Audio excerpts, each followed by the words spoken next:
Welcome to our channel.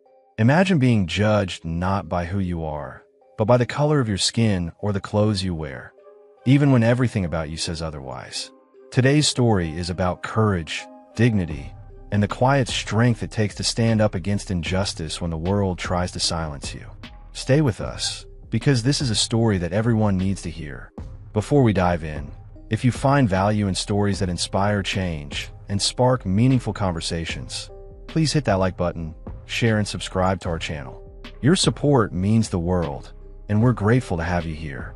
To all our subscribers and viewers, we pray for your good health, ease in every matter, freedom from debt, solutions to every challenge you face, healing for those who are sick, and blessings beyond measure. May peace and goodness fill your life every day. We want to hear from you. After watching, please leave a comment below and share your thoughts. What moved you most about this story? How do you think we can all make a difference? Now let's begin. The morning sun filtered through the slanted windows of Beacon Street, casting soft golden streaks on the dashboard of a gray Lexus RX as it glided through Boston's South End. Judge Selena Moore had just wrapped up an early morning jog along the Charles River, her favorite route to clear her mind before court. She wore a fitted navy track jacket, her curls pinned neatly at the nape of her neck. As usual, she checked her messages at the next red light, a habit, not a necessity. Her docket for the day was full, but manageable. The intersection at Tremont was quiet. A few students milled about, backpacks slung over their shoulders, earbuds in place, the city pulsing with its usual rhythm. That's when she saw the flashing blue lights in her rearview mirror. A police cruiser. She glanced at the speedometer. She wasn't speeding. Her tags were current. Still, she signaled, pulled to the curb, and lowered her window.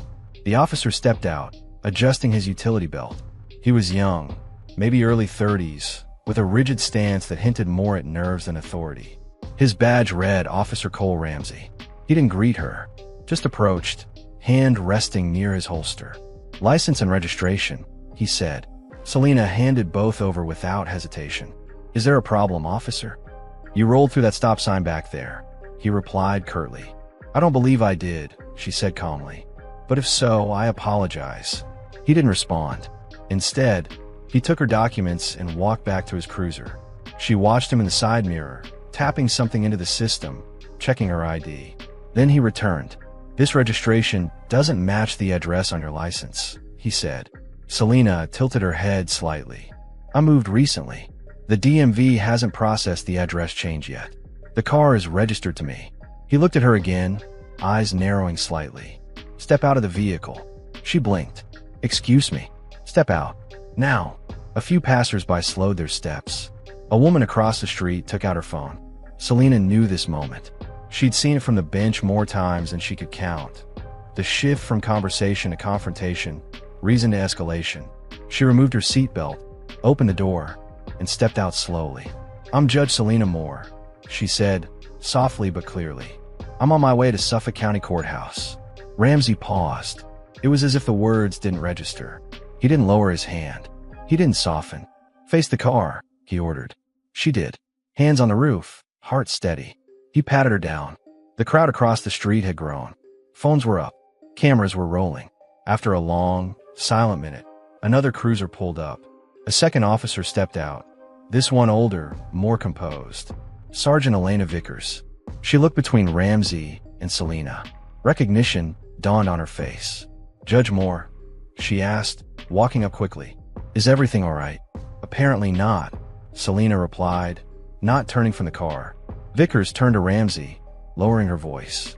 "What's going on here?" Ramsey's voice was tight. She matched a suspect description. Unverified plates. No confirmation on the registration address. Vickers held up the ID. "This is Judge Selena Moore. I've seen her on the bench. She's one of the few reasons half our cases even get a fair shot." Ramsey's eyes flickered. "Too late." Vickers turned back to Selena. "I'm so sorry, Judge. You're free to go." Selena exhaled. Her hands fell to her sides. She didn't speak, didn't protest. She simply returned to her vehicle, closed the door gently, and pulled away. As she merged into traffic, her hands gripped the wheel tightly. The courthouse was still 15 minutes away. Her court robe lay neatly folded in the passenger seat. The robe that meant nothing when she was just another black woman behind the wheel of a nice car. She didn't cry. She didn't curse. But her silence was louder than both. Behind her, the crowd began to disperse. But not before the video, clear, steady, unmistakable, made its way to the internet. The day had just begun. The grand facade of the Suffolk County Courthouse loomed against the mid-morning sky, its limestone columns etched with a wear of time and justice. Judge Selena Moore parked in her reserved space behind the building, her Lexus idling in the quiet hum of exhaustion. She sat motionless for a moment, eyes fixed on her reflection in the rearview mirror. The dignity of her robe, neatly folded in the passenger seat, stared back at her like a challenge. She reached over, ran her hand along the fabric, then finally stepped out of the car and walked toward the service entrance. Each step on the pavement echoed in her ears, not from the weight of her heels, but the weight of what had just happened. Inside, the security officers at the side entrance greeted her with familiarity. "Morning, Judge Moore." She gave him a nod. "Morning." She didn't mention the stop. She wouldn't. Not here. Not yet. By the time she reached her chambers, her assistant, Malik Tran, was already waiting, fingers tapping anxiously on a tablet. His tie was crooked, a telltale sign he'd rushed through his morning routine. "You okay?" he asked immediately, eyes narrowing behind thick glasses. "I saw the video." Selena raised a brow. "Already?" He turned the tablet around. The footage, just over 2 minutes long, had been posted under the caption, "Judge Moore profiled in routine traffic stop." Over 6,000 shares. Dozens of comments. Some outraged. Some predictably venomous. "It's gone viral," Malik said, voice low. Selena walked past him, hanging her coat with precise care. "Push the 10:30 to the afternoon. And call in Del Rosario's counsel for a quick sidebar before docket starts." Malik hesitated. "The mayor's office is asking if you'll release a statement." She stopped, turned, her expression unreadable. "They want to avoid tension," Malik added, almost apologetically. Selena walked over to the window, looking down at the narrow slice of Boston visible between buildings. People moved in lines, briefcases swinging, coffee in hand, oblivious to how quickly lives could shift in a moment. "Tell them I have a courtroom to run," she said. "They're welcome to attend." Inside courtroom 3C, the day resumed like any other. Attorneys prepared their briefs. Defendants sat quietly beside public defenders. Prosecutors reviewed plea deals. And then, silence fell as Judge Selena Moore entered. Her robe swept behind her like a curtain. She took her seat with poise, adjusted her microphone, and cleared her throat. "Let's begin." Case after case moved across the docket, from housing disputes to arraignments, motions to dismiss to bail hearings. Her rulings were sharp, fair, deliberate. But somewhere between a suppression motion and a sentencing debate, her mind drifted. Not to Officer Ramsey, not even to the video, but to the young girl who would see it, who would watch a woman who looked like her, dressed in workout gear, pulled out of her car on a quiet Boston street, searched and doubted, simply for existing. Would that girl still dream of becoming a judge? During recess, Selena sat in her chambers, untouched coffee cooling beside her. The knock at the door was soft, but firm. "Come in." Malik entered, followed by a tall woman with silver-streaked braids and a gray pantsuit. Her badge read Angela Pierce, senior advisor to the mayor. "Judge Moore," Angela began. "We're deeply concerned." Selena raised an eyebrow. "Concerned about what? Specifically?" Angela sat. Her tone was practiced, careful. "This incident, the attention it's drawing. The mayor's office wants to ensure the city remains united." "You mean quiet?" "No, ma'am. We mean stable." Selena leaned back in her chair, folding her hands. "Let me ask you something, Ms. Pierce. Why do you think this video is causing discomfort?" Angela hesitated. "Because it shows something upsetting." "No," Selena said. "It confirms something undeniable. And that's more dangerous than anything. People already knew it happened, but now they've seen it." Angela shifted in her seat. "We're not asking you to apologize. We're asking you to consider releasing a message of unity. Something calm." Selena stood, walked to the framed photo on the wall. Her and Marcus, her late husband, beaming outside their first apartment in Roxbury 30 years ago. She touched the frame gently. "I won't be your Band-Aid," she said. "I won't smooth this over so others can stay comfortable." Angela understood. As the door clicked shut behind her, Selena returned to her desk and turned toward her reflection in the dark window. The robe still hugged her shoulders. The weight of it felt different today. Heavier, but not unbearable. There was no safety in the title anymore. No refuge in status. But there was power, not in protecting the system, but in calling it out. The afternoon docket resumed without delay. Court went on. Justice trudged forward. But beneath the rhythm of motions and rulings, something had shifted. Not just for Judge Moore, for everyone watching. 3 days later, Boston buzzed with more than its usual chaos of traffic and subway delays. From the Common to Dorchester, the city pulsed with quiet murmurs. In cafes, people watched the footage on their phones. In classrooms, professors paused lectures to open discussions. In barbershops, in church basements, in group chats and forums, the same video played again and again. And still, Judge Selena Moore had not spoken publicly. Civil rights advocates quoted her silence as a form of quiet resistance. Local anchors speculated. Social media exploded with hashtags, some in solidarity, others in denial. But the courthouse at Pemberton Square remained as disciplined as ever. Inside, the tension was heavier, but unspoken. In the Claremont precinct, Officer Travis Ramsey sat alone in a sterile conference room, stripped of his badge, placed on paid administrative leave. Across from him sat Sergeant Irene Dalton, head of internal review. Her file folder was thick. Her voice was tired but sharp. She showed valid identification. She told you who she was. You didn't check the system.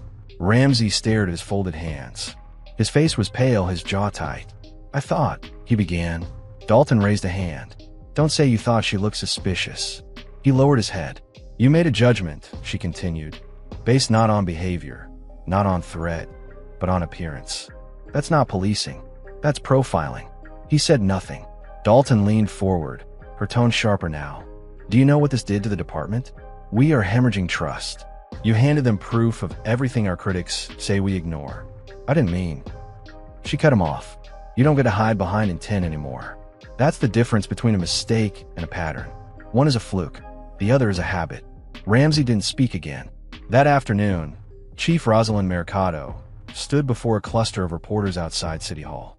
The late spring wind tugged at her Navy uniform, her expression grim but controlled. What happened to Judge Selena Moore was unacceptable, she said plainly. Not because she's a judge, but because it should not happen to anyone. A reporter raised his hand. Has Officer Ramsey been terminated? Mercado answered carefully. He's on leave, pending full investigation. But I will say this. The days of brushing incidents like this under the rug are over. Another voice cut in. Has Judge Moore responded to the city's outreach? Mercado glanced down at her notes, then back to the crowd. She's continuing her work, and that may be the most powerful response of all. At that moment, in the heart of Roxbury, Selena sat at her kitchen table, flipping through handwritten letters. Not emails, not messages, letters. Some from teenagers, some from older women, some from people she didn't know. A few were short. Some had shaky penmanship. All of them shared the same sentiment. Thank you for not losing your composure. Thank you for being who you are. Across the table, her daughter Jordan, home from Howard for the weekend, leaned back in her chair with folded arms. They're talking about you in my law class, she said. Professor Raines called it a textbook example of implicit bias with institutional consequences. Selena smiled faintly. Quite the compliment. He also said, you probably changed more minds by staying calm than shouting ever could. Selena tapped the envelope in her hand. I didn't stay calm for them. I stayed calm for me, and for anyone who might come next. Later that night, she stood barefoot in her living room, watching a local news segment. Her name was back on the screen. A headline crawled across the bottom. Judge Moore declines public statement. Continues docket uninterrupted. Her phone buzzed. A text from Alec. Black Law Students Association wants to know if you'll attend their forum this Friday. No press. Just students. She stared at the message and replied, yes. The following evening, at a campus hall near Huntington Avenue, folding chairs formed a circle under the warm glow of hanging lights.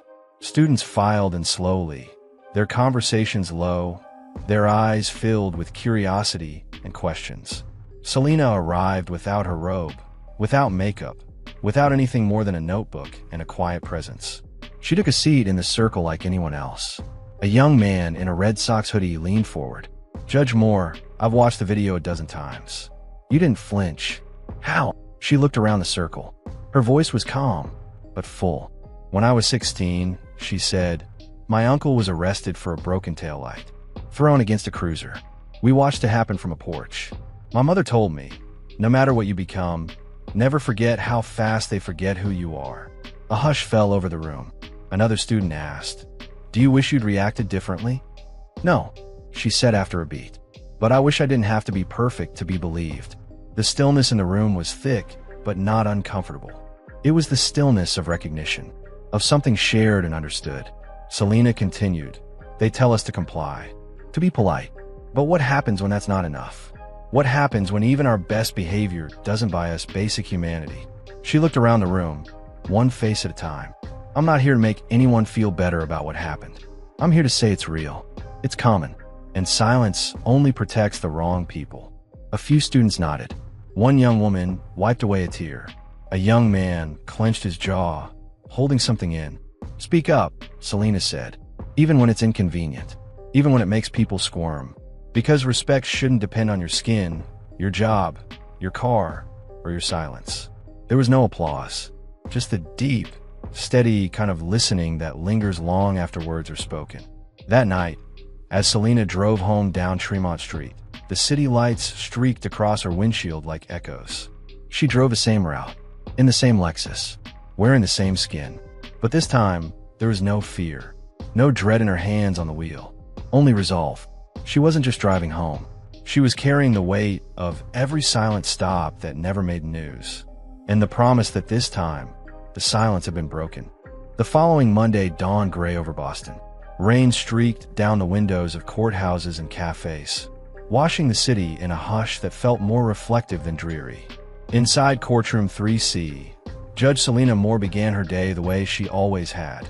Robe over her shoulders, gavel in hand, voice clear, mind sharp. But something had changed. She noticed it in the eyes of the courtroom staff. A deeper attentiveness, a new kind of regard. Not reverence, not sympathy, but recognition. As if the invisible veil had lifted. As if people could finally see everything she had always carried. In the hall outside, reporters lingered by the vending machines, waiting. They didn't call out her name anymore. They didn't have to. Her silence had spoken louder than any headline. By late afternoon, her docket was clear. She walked briskly to her chambers, only to find Malik already waiting with a folder in his hand and concern etched into his face. "Everything all right?" she asked, setting her gavel down. He nodded slowly. "Mostly, but this came through internal channels. It's about Ramsey." Selena arched an eyebrow. "Go on." Malik laid the folder on her desk. "Officer Travis Ramsey has been recommended for formal suspension without pay. There's a push from the mayor's office to avoid escalation. They're hoping for cooperation." Selena exhaled. "Which means they want to play nice." "They're watching," Malik said carefully. "Everyone is." She opened the folder and scanned the report. The words were bureaucratic, scrubbed clean of passion. Use of discretion inconsistent with departmental policy. Failure to process valid ID. Inappropriate escalation of routine stop. Nowhere in the document did it say what everyone else already knew. It had been about race. It had been about bias. And it could have ended differently. "I'm not angry," Selena said quietly. "But I am tired." Malik nodded. "And if I let this pass with a whisper," she continued, "I teach everyone watching that silence is the safest way to survive." He didn't speak. He didn't have to. That evening, Selena drafted her own statement. She typed it herself. No publicist. No legal filter. Just her voice on the page. "What happened to me on Tremont Avenue was not extraordinary. That is precisely the problem. Too many people know what it feels like to be questioned for existing. To be stopped. Not for what you've done, but for how you're seen. I was calm because I've had practice. I cooperated because I've been taught to survive. But none of that made me safe. And none of it should be necessary just to move freely through your own city. I do not ask for special treatment. I ask for accountability. I do not speak to shame. I speak to expose, so that we may all confront what comfort has allowed us to ignore. This is not about one man, one badge, or one judge. This is about how justice looks when it's dressed in assumptions instead of facts. She emailed it to her court clerk, who posted it as an official release from the Suffolk County Judicial Bench. By morning, it was everywhere. Talk radio quoted it line by line. Universities printed it on flyers. Editorial boards called it one of the most unflinching personal statements ever issued by a sitting judge. But in the precinct, the mood was raw. Officer Ramsey read the statement from a copy printed by a colleague and left on his desk. He read it once, then twice, and still, he didn't fully understand. He saw her face in his mind, calm, composed, unflinching, and he felt something unexpected, regret, not just for the consequences, but for the simplicity of the choice he had made. It would have taken 5 seconds to run her license properly. It would have taken one breath to pause and reflect. Instead, he had chosen reflex over reason. That day, he sat in a meeting with Chief Mercado and Sergeant Dalton. His hearing was scheduled for the end of the week, but the conversation had already turned deeper. Officer Ramsey, Dalton said, "You've gone through procedural training." "Yes, ma'am," he said. "Then explain why you ignored it." He opened his mouth, but hesitated. For once, the silence wasn't defensive. It was searching. "I didn't think I was doing anything wrong," he said finally. "That's the truth." Mercado leaned forward. "And that's what makes it worse. You didn't even feel the weight of what you were doing." There was no anger in her voice, only gravity. "That weight," she continued, "now belongs to all of us." Later that afternoon, Ramsey stepped outside into the rain. It felt colder than it should have. His suspension was now official, his future uncertain. But for the first time in his career, he understood that being wrong wasn't just about punishment. It was about impact. Across town, Selena stood at the window of her office. She watched the raindrops streak the glass, washing the city like a ritual. Behind her, Malik entered quietly. "You should know," he said, "a group of high school students from Roxbury Prep are asking if they can sit in on your courtroom next week. They say they want to see what justice looks like when it stands its ground." Selena turned to him, surprised. "They want to see a courtroom?" "No," Malik said, smiling faintly. "They want to see you." She looked back at the window. Something stirred in her chest. Not pride. Something deeper. Hope, maybe, that the next time someone like her was pulled over, they wouldn't have to be perfect to be respected. That maybe, just maybe, the system could begin to shift. Not because of outrage alone, but because someone chose to hold the mirror up and not look away. And now, the city was watching itself. And so was she. The rain passed overnight, leaving the city scrubbed and sharp under the early morning sun. It was the kind of day that made Boston's skyline look more like promise than structure, more like a canvas than a cage. Judge Selena Moore walked into courtroom 3C not expecting anything unusual, but within minutes, she realized this day would be different. She noticed them immediately, a row of students in the gallery, notebooks in their laps, sweatshirts zipped up to their collars. Roxbury Prep, just as Malik had said, they didn't whisper or shift in their seats. They simply watched, quiet, alert, present. The cases that morning were routine: a landlord dispute, a traffic violation hearing, a small claims arbitration. But Selena didn't water anything down. She issued rulings with clarity, explained procedures with precision, and corrected attorneys when they tried to bluff their way through sloppy arguments. And all the while, the students watched, not just her decisions, but her posture, her rhythm, her restraint. During recess, Malik walked in holding a tray of coffees. "You got company," he said. "They're asking if you'll meet with them during lunch break." Selena arched an eyebrow. "No teachers." He smirked. "No." They said this was their idea. A short while later, she entered the conference room beside her chambers. The students were already there, seated around the long wooden table like a youth council. One girl, no older than 16, stood as Selena entered. Her name tag read Jamira. "Judge Moore," she said, her voice steady. "We just wanted to thank you for letting us watch." Selena smiled gently. "That courtroom belongs to the public. You don't need permission to be there." Another student, a tall boy with shy eyes, raised his hand. "How do you stay composed, even when things don't feel fair?"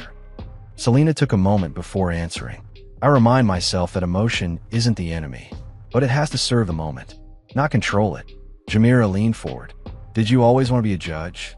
"No," Selena said. "I just want to be heard." And this path taught me how to listen too. The conversation deepened. They asked about law school, about bias, about what it meant to be a black woman in a position of power. And with each question, Selena felt something shift inside her. A realization that this moment, these kids, these words, mattered just as much as any ruling she had ever made. Because this was the real trial, the quiet one, the trial of legacy. And she had no intention of failing. When the bell rang for the next session, the students reluctantly stood to leave. Jamira lingered behind, gripping her notebook. "Can I ask you one more thing?" she said. "Of course. Do you think it's worth it? Doing all this? When people still treat you like you don't belong?" Selena's answer was soft but certain. "Yes, because I'm not doing it just for me." Jamira nodded slowly, then walked away, notebook clutched to her chest like armor. That night, in her Beacon Hill apartment, Selena sat with her laptop open, sipping herbal tea. The city buzzed faintly beyond the windows. Traffic, voices, wind brushing old brick. She opened her email and found dozens of new messages. Journalists, advocates, citizens, many angry, many grateful. But one subject line caught her eye. Request for interview. Eleanor Reese, WGBH Boston. She clicked it open. "Judge Moore, I'm reaching out not as a journalist, but as a woman who watched the footage of your stop and then saw how you carried yourself afterward. I'd like to interview you, but not about the incident, about everything else. Your path, your presence, your power. I think Boston deserves to hear that part of the story too." Selena didn't respond immediately. She closed the laptop and leaned back into the couch, eyes heavy. It had been a long week, a transformative one. Her name had trended online. Her silence had echoed through courtrooms and city halls. But this invitation felt different. It wasn't asking for her trauma. It was asking for her wisdom.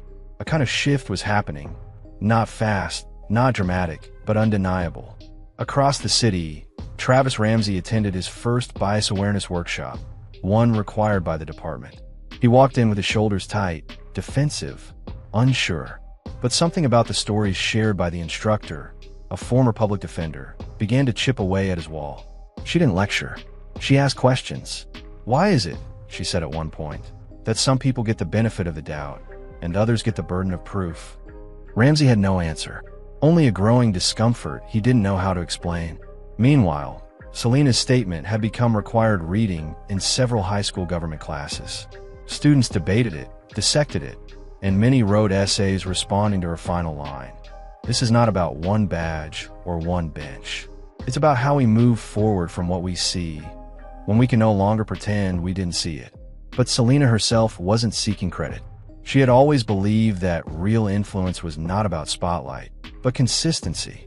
And her role, her true role, was to model that consistency, whether or not the system ever caught up. Later that night, she walked out onto her apartment's small balcony, wrapped in a shawl, the city glowing beneath her. In the distance, she could hear laughter from an open window, a dog barking, the hum of a late train. Nothing profound, just life, moving forward. And that, she realized, was all she'd ever wanted. The ability to live without being interrupted by someone else's fear. Tomorrow would bring more cases, more pressure, more eyes. But tonight, she allowed herself a rare peace.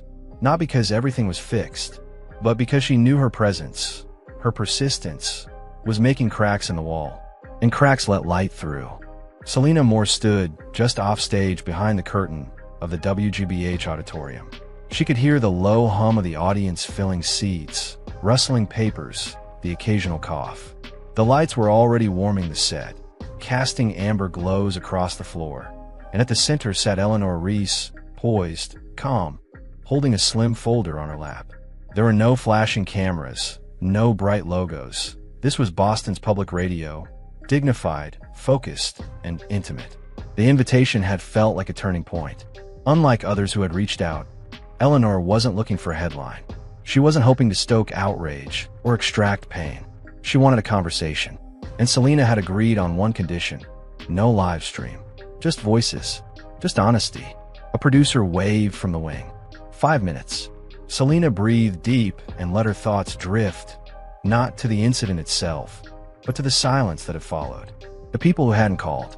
The colleagues who'd sent brief, awkward emails. The officers who wouldn't meet her eyes in court. But she also thought of Jamira, of Malik, of the students from Roxbury, of her own niece, who had sent a video message saying, "I showed your speech to my civics class. You're my hero now." That one had made her cry. The stage manager nodded. "Ready." Selena stepped forward, heels echoing against the floor, the curtain parting just enough for her to enter the light. Eleanor stood and offered her hand. "Thank you for being here, Judge Moore." "Thank you for the space," Selena replied. They sat. The room hushed. A red light blinked on. Eleanor began gently. "You've said very little publicly since the traffic stop. Why now?" Selena folded her hands, her voice calm. "Because I needed the dust to settle. Because speaking in anger is easy. Speaking in truth is harder, and I want to do it without flinching." Eleanor nodded. "What do you hope people understand that they may not already? That what happened to me wasn't rare. It was documented. That's the only difference. And that when people are told, over and over, to stay calm, stay respectful, stay within the lines, and they still get treated like a threat, the burden doesn't fall on them to change. It falls on us, all of us, to ask why that treatment happens in the first place." For 45 minutes, they talked. Selena shared her childhood in Dorchester, her mother's lessons about presence and poise, the nights in law school when she felt she didn't belong, the courtroom days when she knew she did.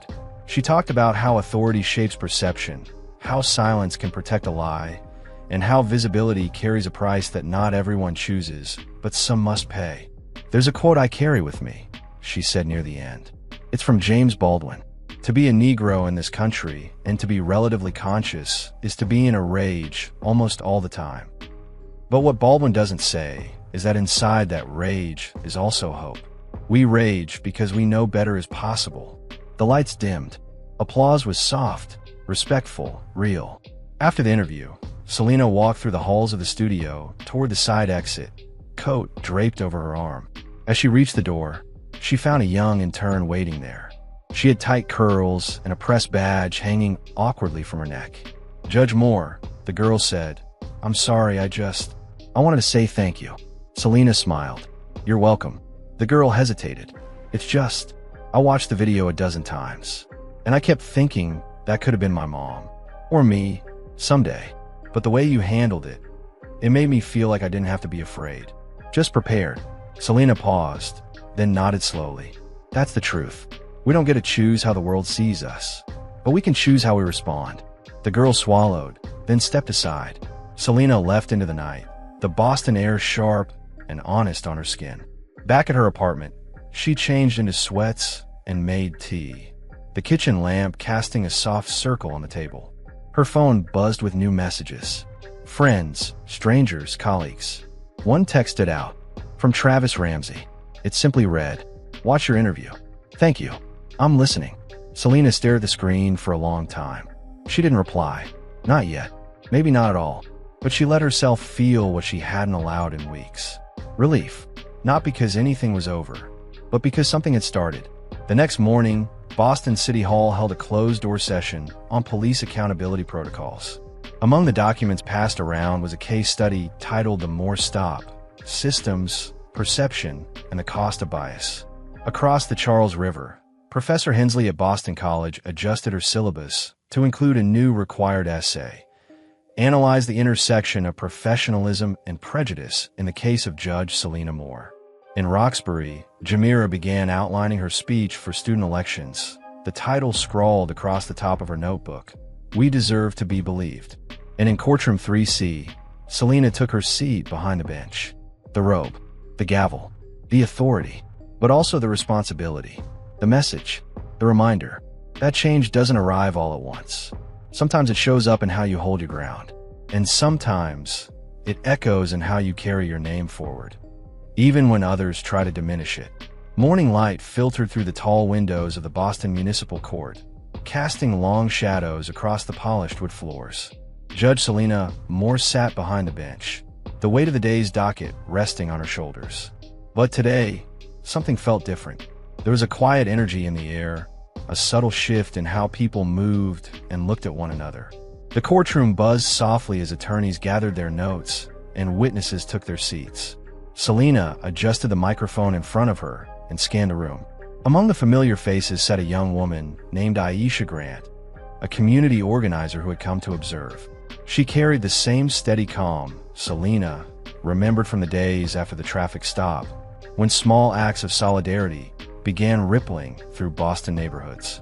"Call the first case," Selena said, her voice steady and clear. As the proceedings began, the stories unfolding were not just legal matters. They were reflections of the community's struggles and hopes.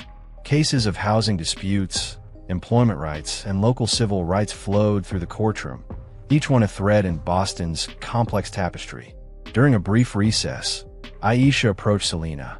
"Judge Moore," she began softly, "I just wanted to say, your courage has inspired a lot of us. People are starting to speak up, to organize, to demand better." Selena nodded, a gentle smile touching her lips. "It takes more than one person. Change is a conversation, not a speech." Outside the courthouse, the city was waking up to a new kind of awareness. In cafes, at bus stops, in classrooms, in family kitchens, conversations sparked about justice, respect, and the power of dignity. Selena remembered the words her father had spoken decades ago, the ones she shared with the students at WGBH. To choose who you would be in moments that define you. She felt that choice every day, in every decision she made behind the bench, and in every conversation that extended beyond it. That evening, as the city lights flickered on across Boston's skyline, Selena sat quietly at her kitchen table. The city was alive outside her window, a living, breathing reminder that the road ahead was long but not impossible. Her phone buzzed again. Another message from Travis Ramsey. This time, a simple question. "How can I help?" She didn't hesitate. She typed back with a new resolve. "Listen, learn, speak, act." Selena leaned back in her chair, feeling the calm strength that comes from standing firm in one's truth. The journey was far from over, but in that moment, she knew that every voice raised, every story shared, and every moment of courage was building something real, something lasting. The quiet strength of change was no longer just a hope. It was becoming a movement. The end. Here are 7 moral lessons drawn from the story. 1. The courage to stand firm in the face of injustice. One of the most powerful messages from Selena's story is the importance of courage, especially when confronting injustice. Despite the humiliating traffic stop, where her identity and dignity were questioned, Selena chose calm and composure. This wasn't weakness, but strength. It shows us that courage isn't always loud or dramatic. Sometimes, it's the quiet decision to hold your ground when everything seems stacked against you. In real life, standing up for yourself or others might mean speaking out when it's uncomfortable, refusing to accept unfair treatment, or simply maintaining your integrity. Courage can ripple beyond the individual, inspiring others to act and to believe that change is possible.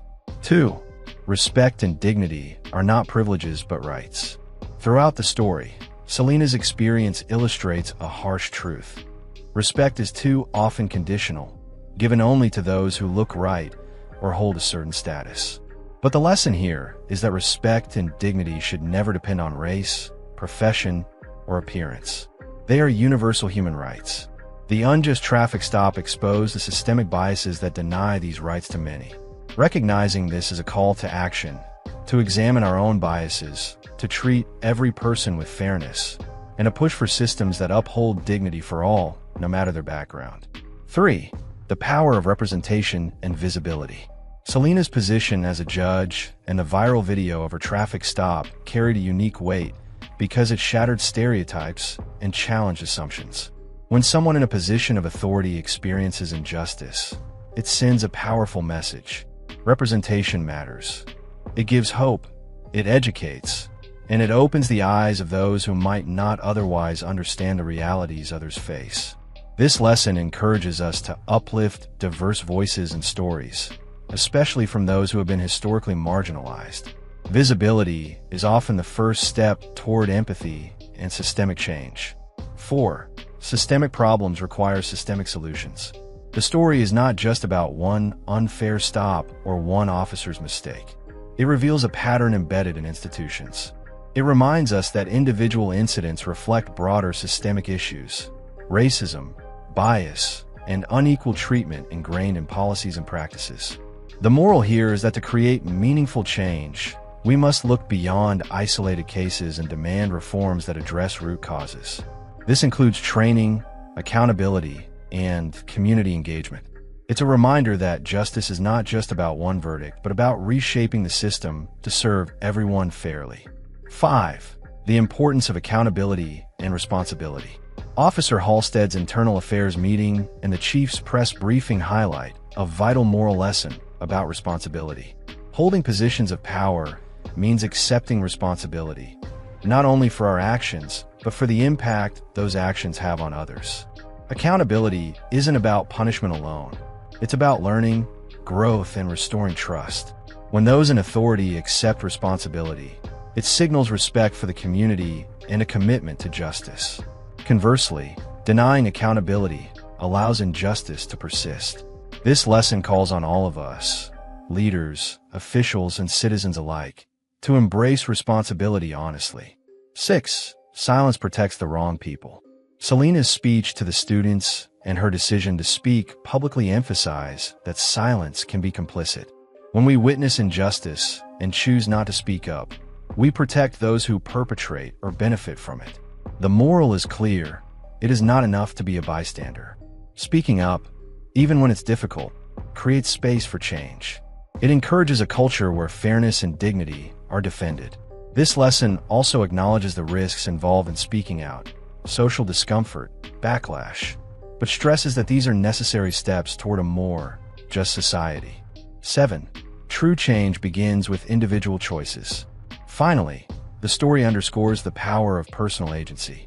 Change does not only come from large protests or sweeping policies.